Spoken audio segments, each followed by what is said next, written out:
All right, so now we've talked about the gap.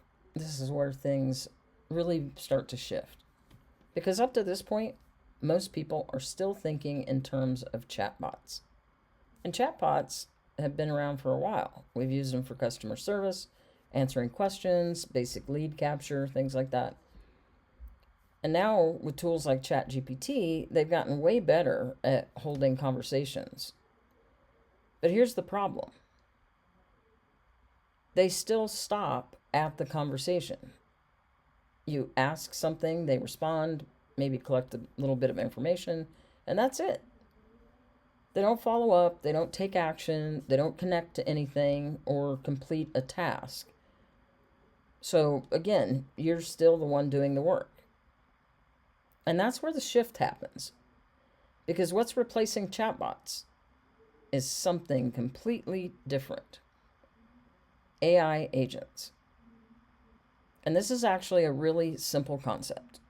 A chatbot is built for conversation, but an AI agent is built for action. That's the difference. And it sounds simple, but it changes everything. Let's make this real. Let's say someone comes to your website and a chatbot says, "Hey, how can I help you?" It answers questions, maybe collects your name and your email, and that's where it ends.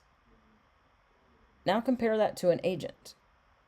An agent might ask a few smart questions, then figure out what a person actually needs, check for availability on your calendar, book them into your calendar, store that information, save it into custom fields, and send a follow-up.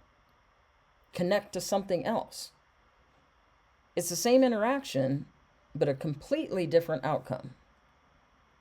One talks, the other works. And this is where most people get stuck right now. They're trying to build better conversations instead of building something that actually runs the process. Because at the end of the day, you don't need better conversations, you need better outcomes. You need something that moves data or triggers an action and connects other systems. It actually gets something done. And that's what the agent does.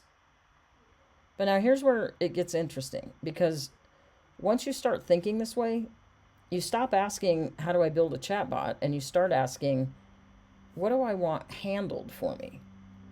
What processes do I want off my plate? What task keeps repeating that I shouldn't be doing anymore, or I don't want to be doing anymore? And now AI becomes the thing that handles that. Not just something that you talk to, but something that works for you. That's the shift. Now, we're not going to go deep into building one here because that's where things can get a little messy if you don't know what you're doing. But I wanted you to see the difference first. Because once you understand this, you start looking at every tool differently. And in the next video, I'm going to show you what this actually looks like in action. Because when you see what an agent can do and how many things it replaces, that's when it really clicks. So stay tuned for the next one. It'll be coming up soon. In the meantime, if you want to come over to the Skool community and hang out with us, we'd love to have you. Links are down in the description below, and I'll see you in the next one.